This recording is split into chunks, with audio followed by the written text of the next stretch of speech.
Oops. Oh yeah, sorry. I'm listening to music, but you guys can't hear it. Anyway, we are now on our coronavirus online teaching. I was talking a little bit with some teaching and learning people, and they actually said that short videos are better than long videos for students. So I'm going to go back. I know that I started with the short videos, and then I kind of changed to long videos for a full lecture. But I think teaching and learning says that actually it's better to continue with short videos. So I'm going to do that. But anyway, we're changing to a new unit now. So for the first half of the course, we've been talking about growth. All right. So you guys recall that we did a few models there. We talked about the solo growth model. We talked about the neoclassical growth model, or the Ramsey growth model, classical. We talked about the OLG model. And finally, we talked about endogenous growth. So those are kind of the four models that you should know something about for growth. So that's section 1 of our course. For section 2, we're going to be talking about something different, the business cycle. And we're going to start with the real, I didn't say cycle, business cycle model. I'm not going to write out everything we're going to cover because it depends a little bit on how fast we cover and what we decide. So this will certainly be our first model though.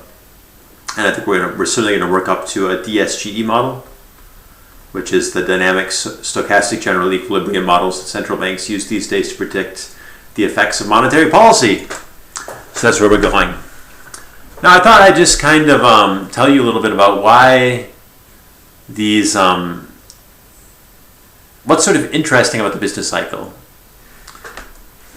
before we actually move on to the model. So I know I've used this example several times, but I'm going to use it again. So suppose you have some eggs. Maybe you take 2 eggs, one large, one medium. Then you take some flour. Okay, it's a bag of flour. And then you take some milk. And this is going to come again in a carton. All right. There you go. There's your nice little milk carton. This one's 3-dimensional. Showing off my awesome drawing talent. That's milk. Right, you put these things together. I guess you probably need some sugar and some other things. So for the sake of this this video, put these things together and suppose you get one cake. Okay, a delicious cake. Mmm. All right, so 2 eggs, 1 flour, whatever that is, and 1 milk. That gives you a cake. All right, and if this is the recipe, then every time that you use these things, you're going to get the same amount of cake out, 1 cake.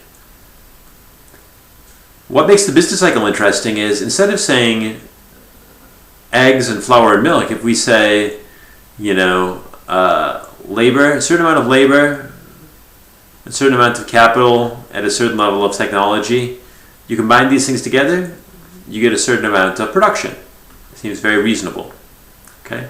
But it turns out that this isn't the way the real world works. So in the actual real world, if you put the same amount of labor, capital, and technology, the same recipe into the economy, some years you get more GDP, and some years you get less GDP. Okay, so I mean, it's a very close analog here because this is also production of cake. Sometimes when you put in 2 eggs, 1 flour, 1 milk, you actually get 2 cakes. Sometimes you get half a cake. On average, you get 1 cake.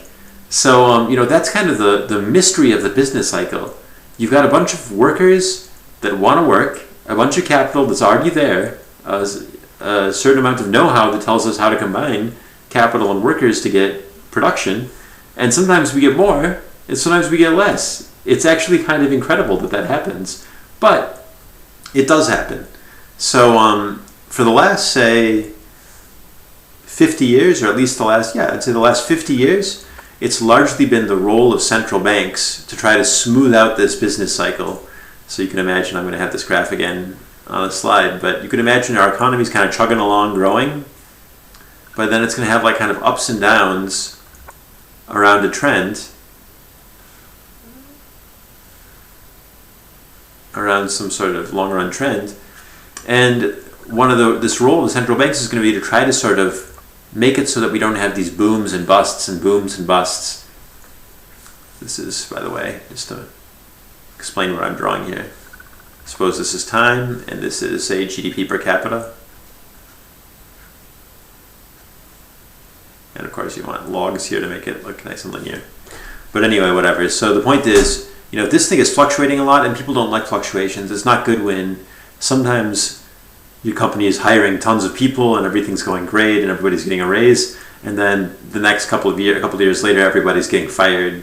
That's not a very pleasant way to run an economy, and consumers don't like it. So the government's trying to smooth that out. We don't want the booms, we don't want the busts. So sort of in this part of the course, what we're going to do is we're going to try to understand how economists have come to understand this phenomenon, and the sorts of models that central banks use in order to design monetary policy to try to smooth out those kinks or those fluctuations.